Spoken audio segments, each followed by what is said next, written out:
Tell you what, you're about to watch a review about a movie based on Beatles music from one of the biggest Beatles fans ever to review movies on YouTube. You'll see. Blackbird singing in the dead of night.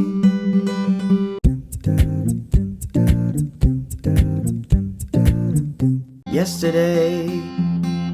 So Yesterday is a new movie from director Danny Boyle, who brought us Slumdog Millionaire. It's about a guy named Jack Malek. He's a musician, he's kind of down on his luck, he's not really getting anywhere in his career. No one's really noticing him. You know, life is okay for him, and then a worldwide blackout happens. He gets in a bike accident, and then he wakes up, and suddenly he's the only person in the world who remembers the music of the Beatles. Which is a crazy premise. Whether you like them or not, there's not a person alive who doesn't know the Beatles. John Lennon, Paul McCartney, George Harrison, Ringo Starr. If you ask me, they are actually the greatest band of all time. Just no question. No one even comes close. So now suddenly Jack Malek is the only person who remembers their music. John, Paul, George and Ringo, the Beatles. Oh my god. You know what someone can do with that kind of power? He's gonna steal their songs and pass them off as his own, and he's gonna rise to stardom. No one's ever written this many great songs. How do you do it?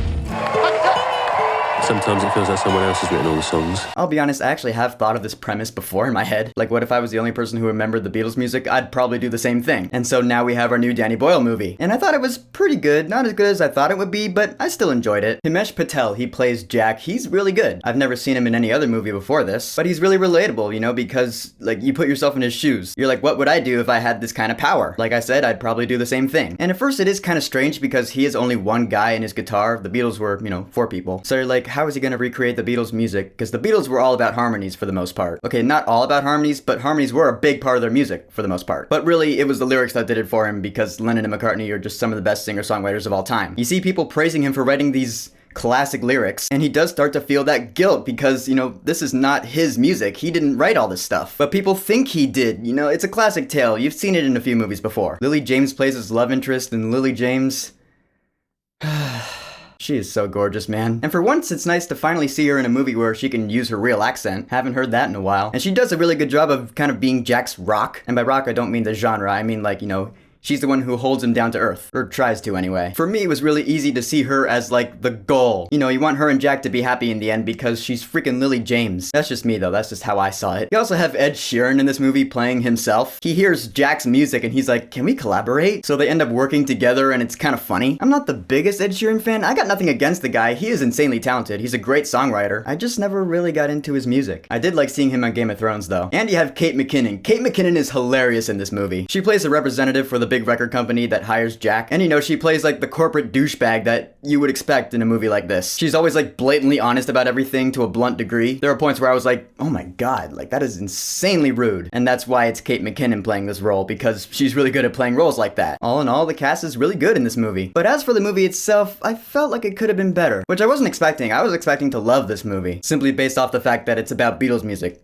I guess I learned my lesson. Because really, this movie's big glaring issue is the writing. My brother and I, while we were both watching this movie, we were like, this writing could be a lot better. The movie is kind of rushed, and it didn't really bother me so much in the first half, because it was kind of stylistic and I was kind of going with it, but then it kept happening even in the second half of the movie. It was still feeling kind of rushed, and I was like, okay, can we slow down, please? The movie clocks in at a little less than 2 hours. I feel like you could drag this movie out by like 15 minutes, maybe even 30. You don't even have to add any scenes, just give us some breathing rooms in the scenes that were already in there. This movie never pauses at all, which yeah, I understand my reviews are like that as well, but that's my reviews. We're talking about a movie here. Very different cases. Like, the movie kind of assumes you know what's going on. It asks things of you, if that makes sense. It's like the movie's like, okay, you know what the gist is here? You know? Alright, let's move on. And it can be a little hard to keep up with. There are also like some fantasy dream sequences in this movie. There are like 3 of them, where Jack like plays out scenarios in his head, like, because he feels the guilt. He's like, what if this happened? But the movie doesn't actually go there. I felt like the script in this movie really played it safe. Like, sure, Jack has guilt, but he's never like confronted about it. Like, I would have liked to have seen a scene where Paul McCartney straight up like confronts him and was like, dude, what the hell? You stole my music. Yeah, like, just because no one remembers the Beatles doesn't mean the Beatles don't exist. It just means they never made it big. Or at least that's the premise this movie goes off of. So like, what if the Beatles still wrote their songs and all of a sudden they're hearing their songs on the radio being played by someone else? You could have had a big confrontation scene. I don't know, maybe Universal couldn't afford afford to have Paul McCartney in the movie or something. I don't know. The movie also never explains why no one remembers the Beatles after this big blackout. I mean, maybe that wasn't the point of the movie, but there are other things in play that I'm not gonna spoil for you, like other effects of this blackout, and they're just never really explained. Basically, I was kind of disappointed that this movie didn't do things it probably should have, because it probably would have made this movie a lot more interesting. Not that it's not interesting enough already. I mean, it's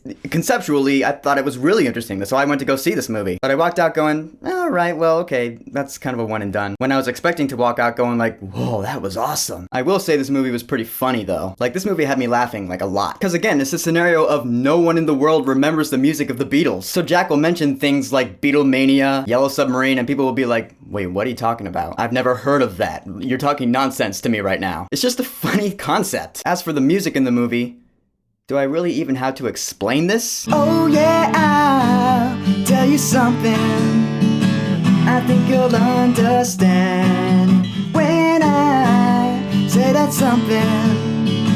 I wanna hold your hand. I wanna hold your hand. I wanna hold your hand.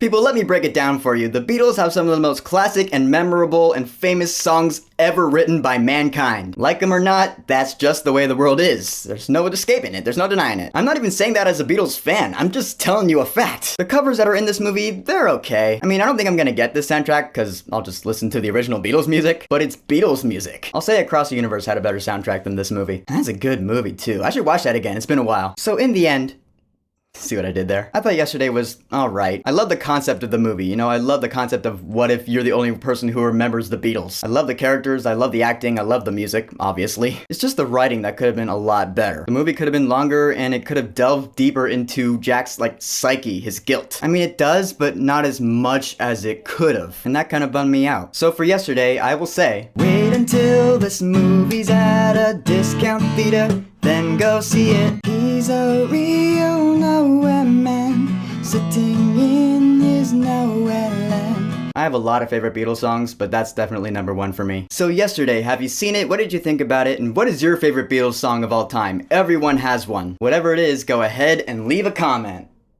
And don't forget to subscribe. He's a real nowhere man, sitting in his nowhere land, making all his nowhere plans for nobody.